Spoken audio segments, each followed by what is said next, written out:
how to survive storms. Am I on? Can y'all hear me out there? I'm on here. There we go.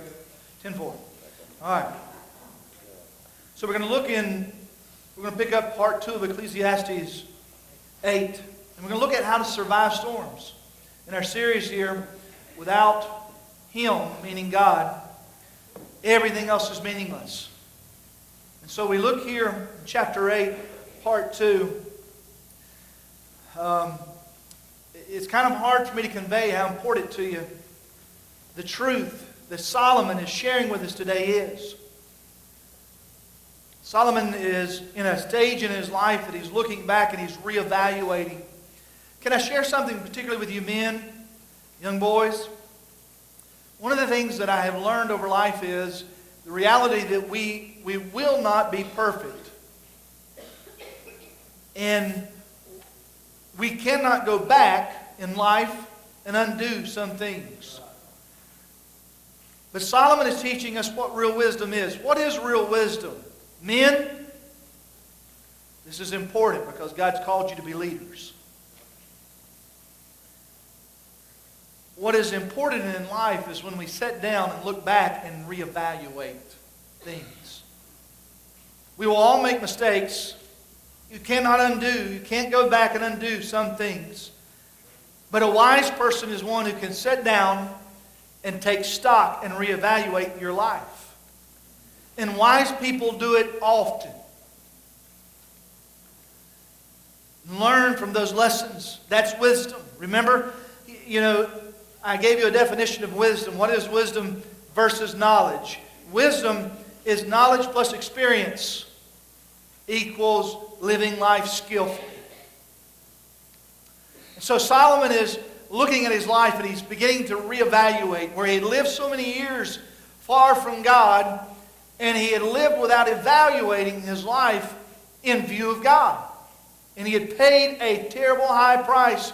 And if you want to journey on to the Old Testament in the Chronicles of 1 Kings, 2 Kings, and 1 Chronicles and 2 Chronicles, you will see the high price that it cost Solomon, his family, and his nation.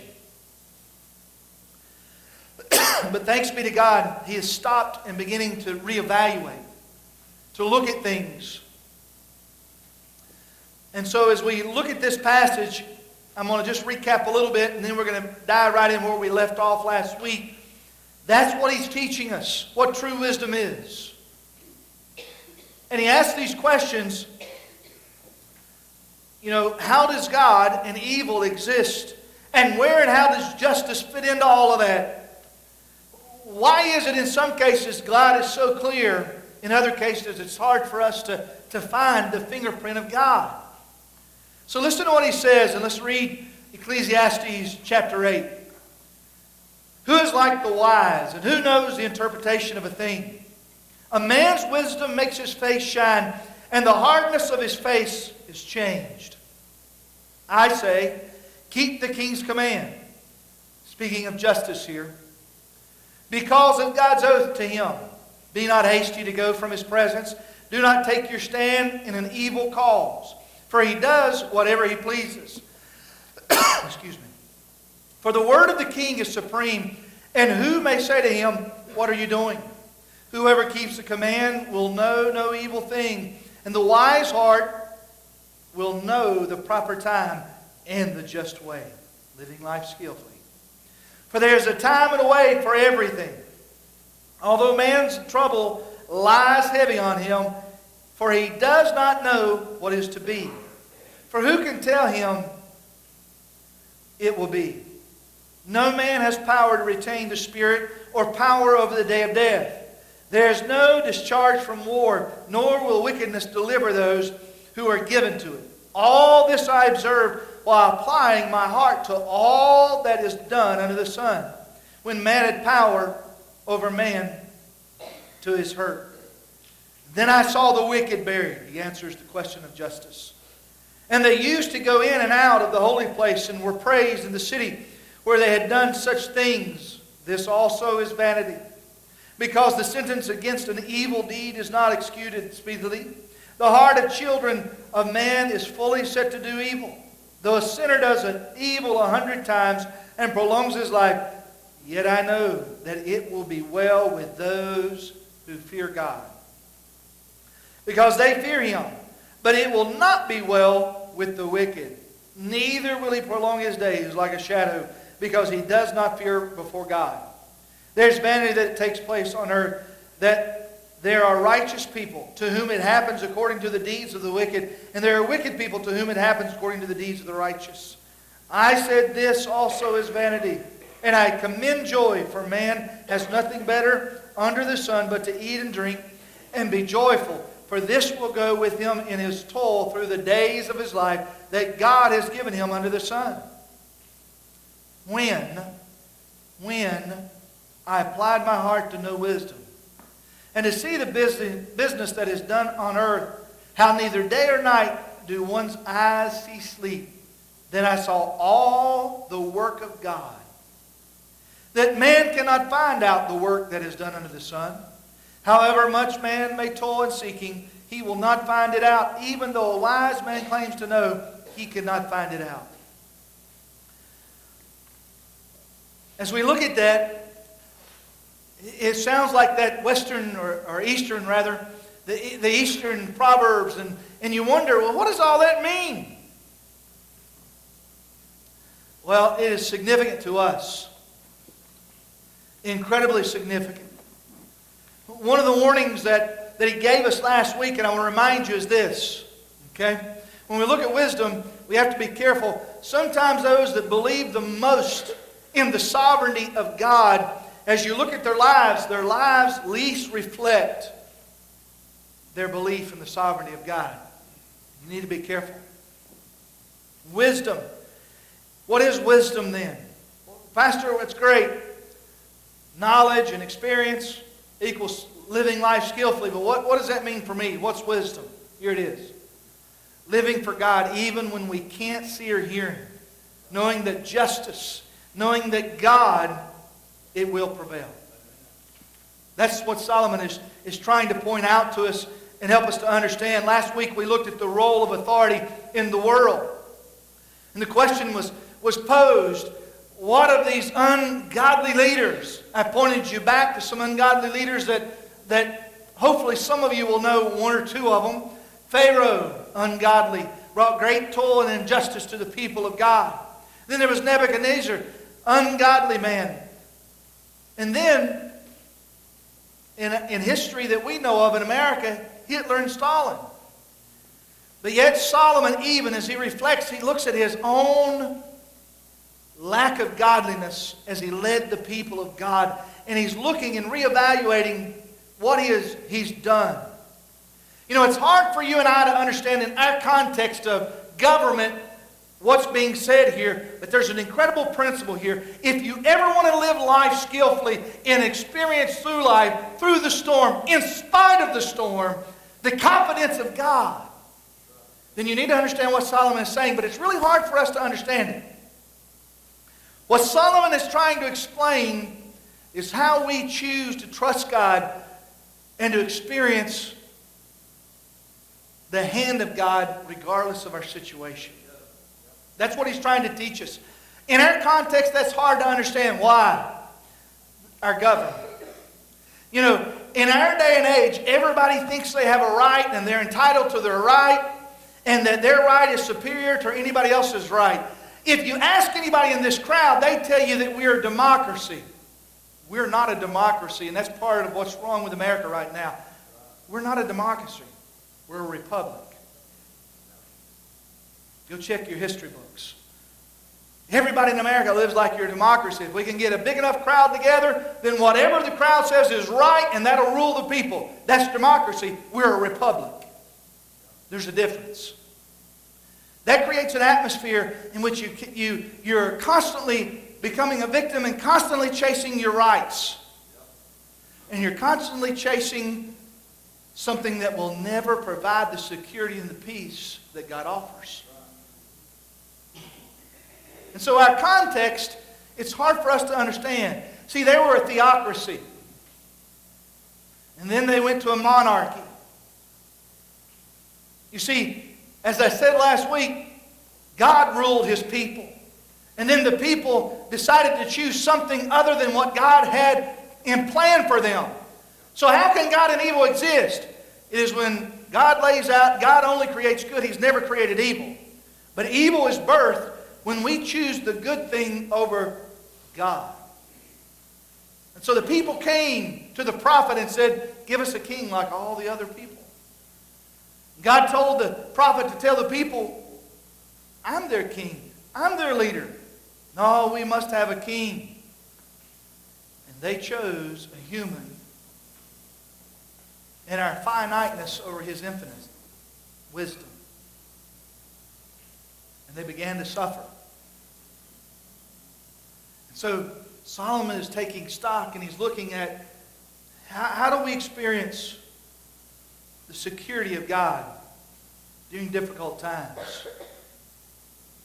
Well, we have 4 choices. We began last week at looking. Solomon acknowledges the reality that you're going to find yourself being ruled over by evil people. What do? You have choices. And so, under number 1, the first point, under number 1, how do we deal with that and remain godly? So our first choice of the 4 is, well, you can choose to disobey. You find yourself in a position where someone over you and you lack justice in your situation. What do? Solomon says you have 4 choices. Number 1, you can disobey. But listen to Solomon's advice. Solomon says we are responsible to the king and God. You're responsible to the authorities over you. But preacher, you don't understand. Just listen. Solomon says it's never right to dishonor authority over you. Even if they are dishonorable or dislikable. We've lost that today. And it's cost us. You see, we feel like if we disagree with someone, that it justifies doing our own thing. We see it in the world. We see it in the church. And when we disagree with someone, we can always come up with a good reason to justify our own motives and our own actions. But Solomon says when we do that, we remove the hand of God, the protection of God off of ourselves. You say, well, wait a minute, preacher. You just don't know my situation at school. You just don't know. The teacher has it in for me. Solomon acknowledges that could be a reality. So they gave me a bad grade. But preacher, you don't understand my parents. You just don't understand how terrible they are. If you're here old enough and cognitively able to understand what I'm telling you, then regardless of how bad your parents are, you're old enough and smart enough and wise enough to make choices to not become victims of what your parents have done to you. If you're here, you're old enough to understand and able to reason. Your life doesn't have to be marked or scarred by bad parents, but you do have to come under their authority. Well, what about my boss, Pastor? He wrote me up for no reason. I do not doubt it. Or again, as we talked about marriage, I don't think I've ever sat down with a couple in a troubled marriage where anyone took responsibility for the problems going on. And mind you, I've seen in some situations it was pretty easy to identify which person, usually it's both people, just to be honest with you.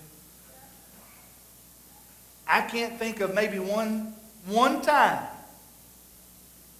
and I'm trying not to be over dramatic, in my 20-some years of marriage counseling that it was one-sided. What about the government? Evil politicians. Well, if we were, the old saying or the song goes, if we had not evil politicians, we'd have none at all, you know. And I've already shown you in Romans where it says we still have to come under their authority. What about church? Preacher, you just don't know. You know, I always, my antennas go up and my ears perk out when someone comes to visit and they tell us that we're the best thing since sliced bread, that the last church they were at, the leadership and the pastor was just terrible. 4 to 8 weeks. Put it on your calendar. They will come in and we're the best thing since sliced bread, and they will leave in 4 to 8 weeks, and we are the worst thing they have ever experienced. Remember the example David gave us? David had the opportunity to take out his arch enemy. Yet he said, God put Saul in this role and God will take him out. But what I want you to understand is, it's this way of thinking. We all want to understand where God is in the middle of the storm. We want to understand why we don't experience justice immediately in the middle of what's going on. But the only way you will see the protection of God and the hand of God is if you submit and surrender to God. And you have to understand that everyone in power, God's placed there, and you're not God. It's not your job to assert their power or their authority. It's the number one reason that God doesn't move in churches. It's a lack of unity. It is the attitude of, I'm not pleased or happy, I'll do my own thing. Let me tell you what that reflects. It simply reflects the reality that we are not under the lordship of Jesus Christ. Show me a person who's out of line in these areas, and generally it's not just one. And I'll show you a rebel. But Pastor, you don't know my parents. You don't know my teacher. Pastor, you don't know my spouse. Or you've never had to work for my boss. I don't know them, but I do know God. And here's what Solomon teaches. If they're moral and they're ethical, you're obligated and mandated by God to follow them. Now, I challenged you last week, go to 2 Timothy chapter 2 and read it. You know what Paul is doing in 2 Timothy? Paul is urging the people to pray for their leader, Nero. Paul is urging the people that they need to get on their knees and ask God to give him wisdom and help. Do you know, anybody know who Nero was?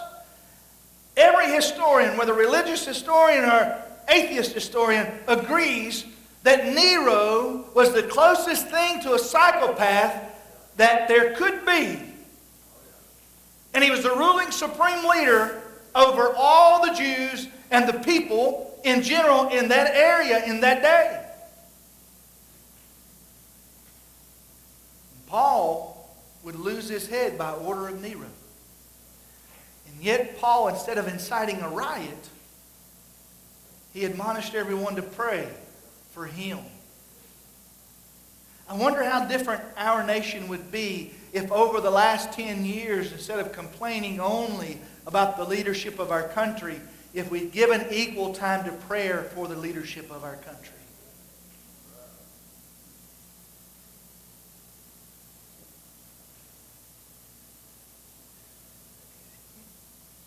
He could have incited a riot, but he didn't. He said, I answer to God, ultimately. And then you can go through, you say, well, what would Jesus say? Go home and check out Matthew 22. Is there a difference, preacher? Is there a time in which we should not comply? Well, sure. James, the half-brother of Jesus, he died because he would not offer incense before the ruling king of his day. But he didn't incite a riot. You see, we too often justify our actions blaming God when it's our own sinful choices.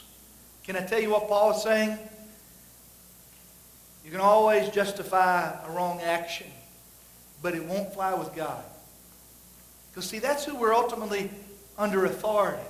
And here's what I've always found. Whether in the workplace, see, there was a time when I worked for a living, or the church, I've always found that a rebel can use anything to justify their actions. Solomon says, verse 4, God hasn't given you or me authority to judge the king. You and I don't have the authority to judge the president or your boss or your teacher. God gave them that power, and only God will judge them and their use of it. See, that's the comforting thing. They will be held accountable. Verse 8, he says, no one, not even the king, will have power in that day. What day? Judgment day. Only God. And Paul said, Solomon here says, God's going to settle accounts. That's why I tried to point out those things when I was reading through chapter 8. Solomon is looking back and he's looking at some injustices and some evil people. And he's seeing injustice seemingly happening right there before his eyes. But he says, I know that God's going to settle all accounts. God's going to make things right.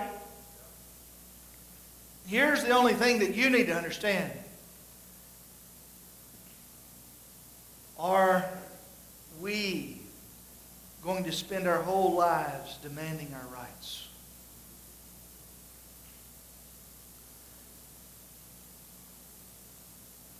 Or are we going to serve Jesus and surrender to Him and trust all things to Him?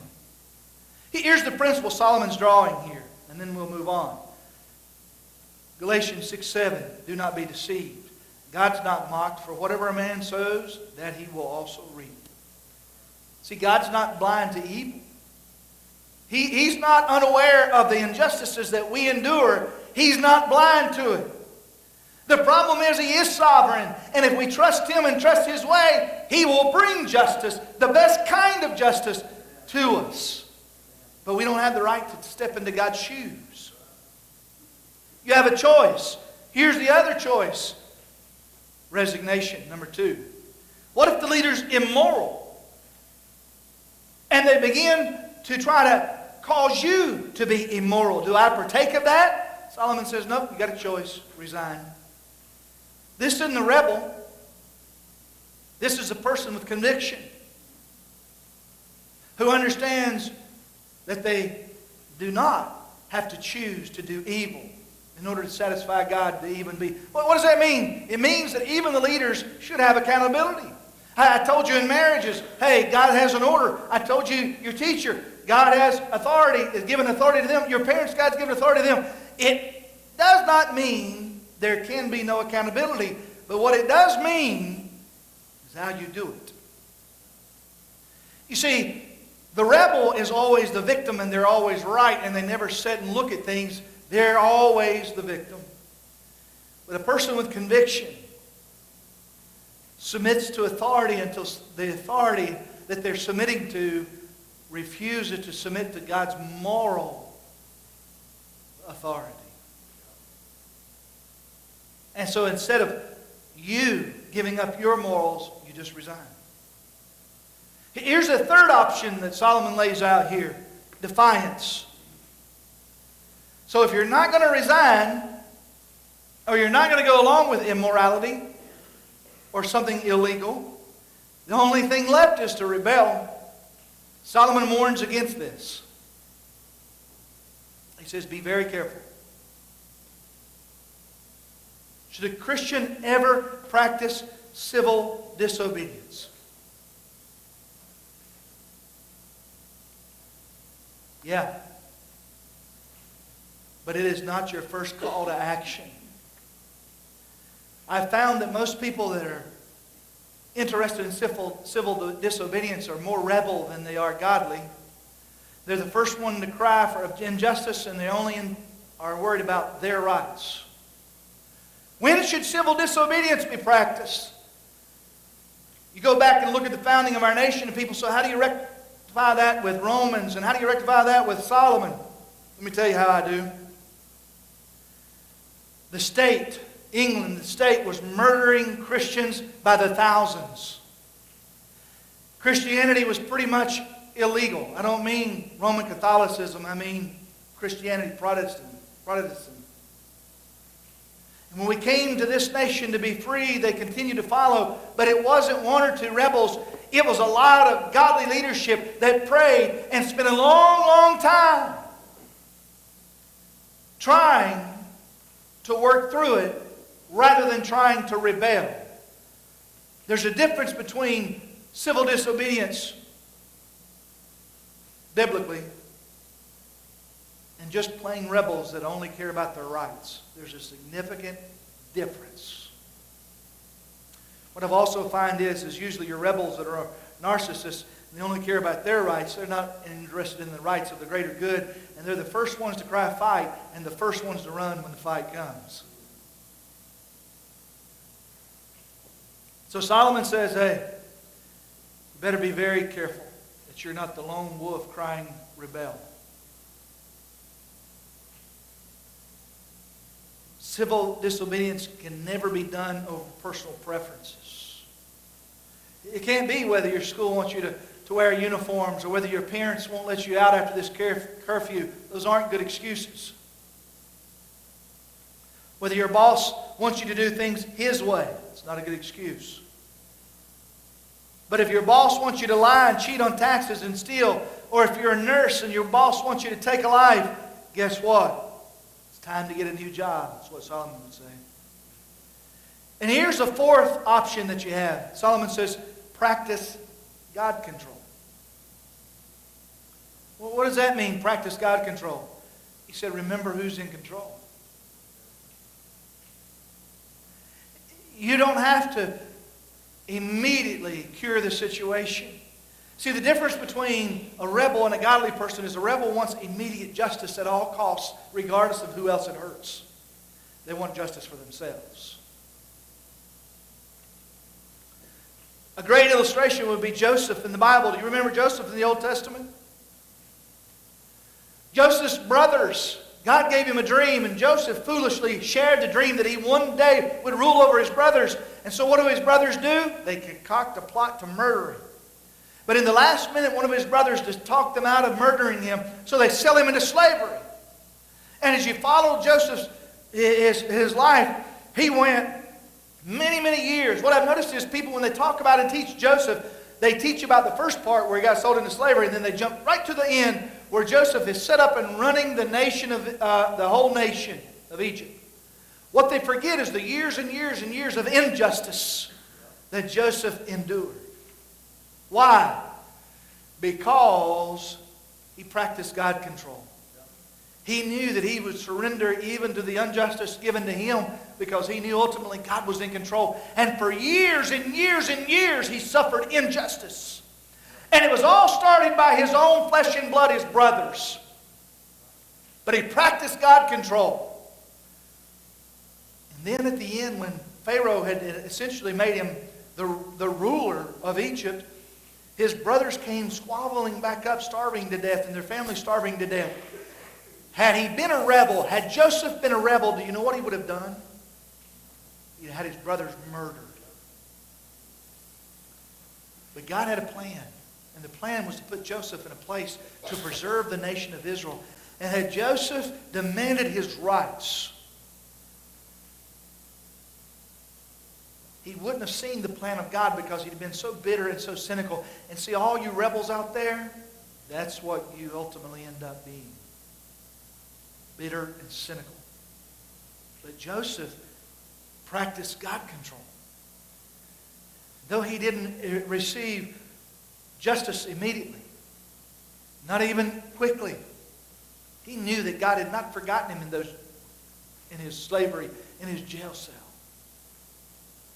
And so when his brothers were brought before him, he had to leave their presence weeping, because he saw the graciousness of God, that God had brought full circle what the evil one tried to wipe out the nation of Israel. God brought them back together. Joseph was able to rejoice in the justice of God.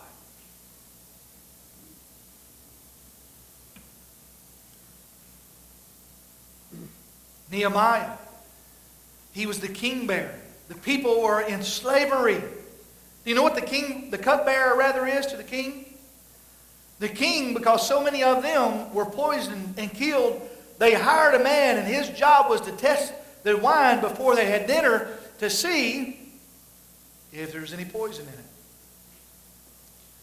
He was the most trusted man. And here he was the guy who preserved the life of the king who had put his people in slavery. How easy would it have been to be a rebel, take justice into his own hands and kill the king? But he didn't. He trusted God. The king ended up funding, bankrolling, sending the whole nation back to Israel and rebuilding the temple. Because Nehemiah trusted God in difficult, seemingly unjust times. Daniel, we could go on and on and on. You say, well, how do I know if I'm following God? When you're confronted with difficult situations, you can choose to run away. You can choose to defy authority. You can choose to fight back and retaliate. Or you can choose to turn it over to God. But you can't be godly and number one in your situation. That's worth writing down.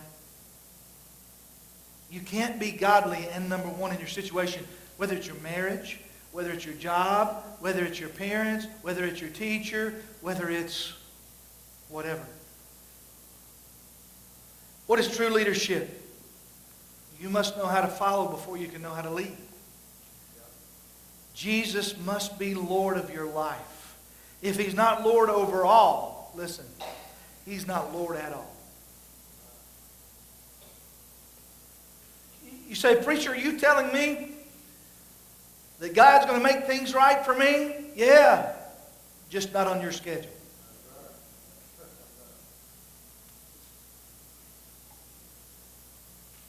We're to react differently. So how are we to react to unfavorable situations? Well, how you react to unfavorable situations determines who you're really following. Number 2, uneven scales. Let's look at the reality of injustice. Verse 14, what does he say there? There's a vanity that takes place on the earth, and that there are righteous people to whom it happens according to the deeds of the wicked. And there are wicked people to whom it happens according to the deeds of the righteous. He's saying, I see righteous people enduring wickedness, and I see wicked people receiving blessing. We're not delusional. There's injustice in the world, and you'll suffer a great deal of it. The only question you've got to answer is, who will you allow to control you? Evil or God? See, the thing is, when you go study Joseph's life and Nehemiah's life, and you go study Daniel's life, they were in the utmost worst situations, and they were the freest humans you can read about anywhere. Injustice really happens. Do you know how many I chose when I graduated high school and decided that, or when felt the call of God, I went back to college. I enrolled in a Christian college and a secular college because I didn't want to be a preacher who was disconnected from reality. Do you know what injustice it was when they found out you're a preacher in a secular college? Do you know how many bad teachers I had to sit and endure, tell me absolute and teach absolute lies? Do you know how many pot shots they took at me?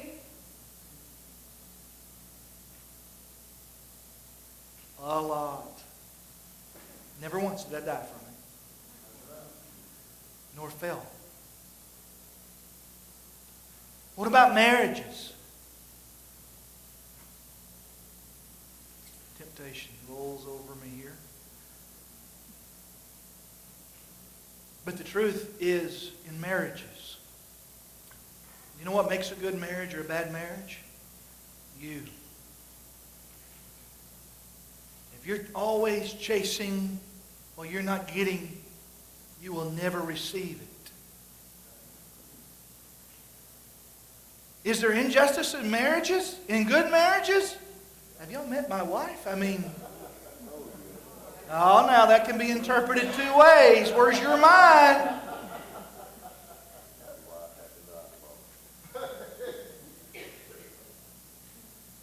No, I will not.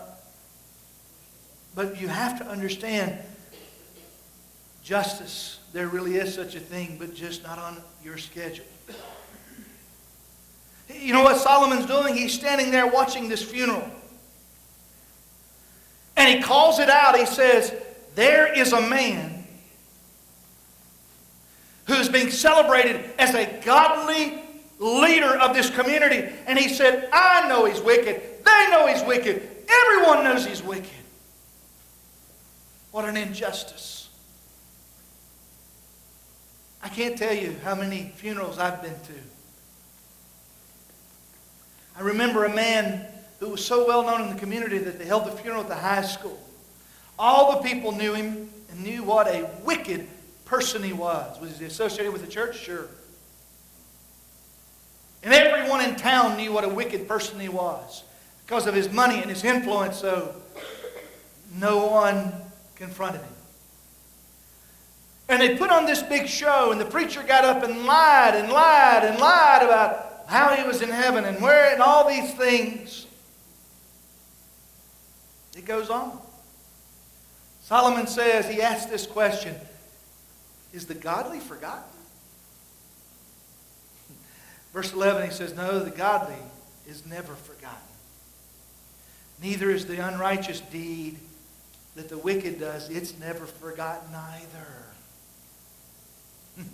What do you mean, preacher? He says in verse 12 and 13, it's better to live for God and forget your rights. Evil never pays. Because when all accounts are settled, the godly will come out on ahead. I'm telling you that you may be in the middle of an injustice, but it never, ever gives you the right to respond wickedly. Yes, I see the wicked seem to prosper, but you understand there's coming a day of settling accounts. And the issue with justice is this. You and I are all citizens of heaven. This world is only temporary. Our rights will be met, but maybe not on this world.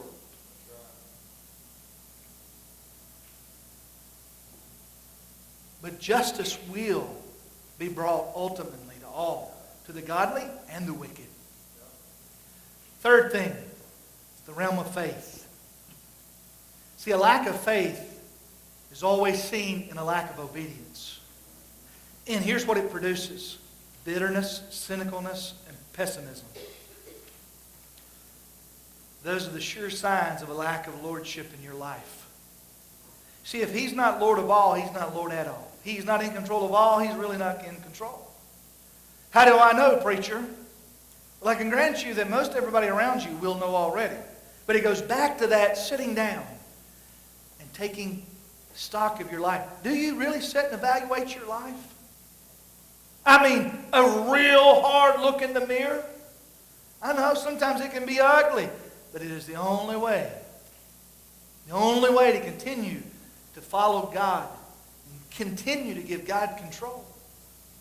When I see people, and this is what you need to look for, when there's bitterness in your life, cynicism and pessimism, those are a sure sign of a lack of control of God in your life. I said, but preacher, you just don't know what injustice has been done to me. We're not talking about whether I'm judging you're a godly person or not. We're talking about, do you want the peace and the protection of God in your life? And I can't give that to you, but God has made it available. I can't give it to you, but I can tell you how you can have it. And though you may be right and correct in the injustice and the wrong thing that's been done to you, you do not have to be chained to the bitterness, cynicalness, nor the wounds that it causes. You can be freed and healed. But it only comes when you totally give God control. That means whether you ever see justice for the injustice or not. But you will, we all will. There's coming a day. See, if this world is all we have, we'd have reason to demand our rights right now. We have reason to demand justice in every situation. And when we're living for the world only, we won't respond rightly. When I lost my eye, I was an unbeliever. And I became bitter, and I hated God, and I hated almost everybody around me. Because it wasn't my fault I lost my eye, it was some doctor's fault. And I wondered why at a young age God would do that to me.